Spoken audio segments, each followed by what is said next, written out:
Indian Premier League 2025 season 19వ match లో Sunrisers Hyderabad versus Gujarat Titans లు తలపడనున్నాయి. ఈ రెండు టీమ్స్ మధ్య ఒక బిగ్ మ్యాచ్ అయితే ఉండబోతోంది.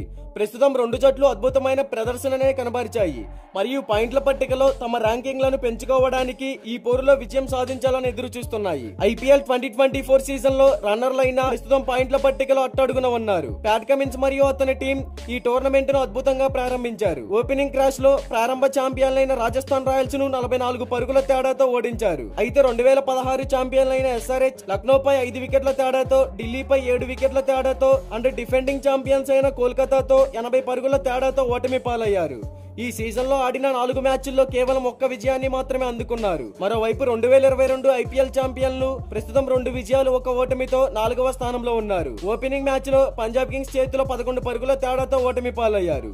ఆ తర్వాత శుభ్మన్ గిల్ మరియు అతని ఆటగాళ్లంతా గొప్ప కంబ్యాక్ ఇచ్చారు. వారు వరుసగా ముంబై ఇండియన్స్ ను, రాయల్ ఛాలెంజర్స్ బెంగళూరును ఓడించి 2 విజయాలను నమోదు చేసుకున్నారు. అయితే ఇక ఈ మ్యాచ్ లోకి వాళ్ళ విజయాల పరంపరను కొనసాగించాలని బరిలోకి దిగనున్నారు. ఇక ఈ మ్యాచ్ మనకి ఏప్రిల్ 6వ తారీఖు సాయంత్రం 7:30 రాజీవ్ గాంధీ క్రికెట్ స్టేడియం హైదరాబాద్ లో జరగబోతుంది. Rajiv Gandhi stadium pitch report గురించి మాట్లాడుకుంటే ఇది బ్యాటర్లకు ఫ్రెండ్లీ వికెట్. ఒక పెద్ద స్కోర్ బోర్డ్ ని సెట్ చేయడానికి బ్యాటర్స్ కి ఈ పిచ్ బాగా ఉపయోగపడుతుంది. ఆట మారే కొద్దీ స్పిన్నర్లకి కూడా ఈ పిచ్ అడ్వాంటేజ్ గానే ఉంటుంది. అయితే 20 ఓవర్లలోనే పిచ్ క్షీణించే అవకాశాలు లేవు. ఇక్కడ యావరేజ్ ఫస్ట్ బ్యాటింగ్ స్కోర్ వచ్చేసి 164 runs, average second batting score వచ్చేసి 153 రన్స్. లాస్ట్ 10 మ్యాచెస్ లో పేస్ కి 83 వికెట్స్ పడితే స్పిన్ కి కేవలం 40 వికెట్స్ మాత్రమే పడ్డాయి. ఇక బోత్ టీమ్స్ కి సంబంధించిన హెడ్ టు హెడ్ గురించి మాట్లాడుకుంటే ఇప్పటి వరకు ఈ రెండు టీమ్స్ మధ్య టోటల్ గా 4 మ్యాచెస్ జరిగాయి. అందులో గుజరాత్ టైటాన్స్ 3 మ్యాచెస్ విన్ అయింది. సన్ రైజర్స్ హైదరాబాద్ కేవలం 1 మ్యాచ్ మాత్రమే విన్ అయింది.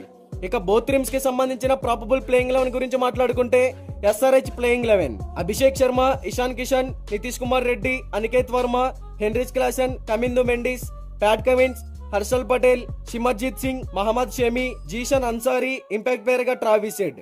Gujarat Titans playing 11 Sai Sudharsan, Shubman Gill, Jos Buttler, Shahrukh Khan, Rahul Tewatia, Arshad Khan, Rashid Khan, Sai Kishore, Mohammed Siraj, Prasidh Krishna, Ishant Sharma, impact player గా రాథర్ఫోర్డ్. మరి ఈ రెండు టీమ్స్ లో ఏ టీం గెలుస్తుందని మీరు అనుకుంటున్నారో కామెంట్ చేయండి.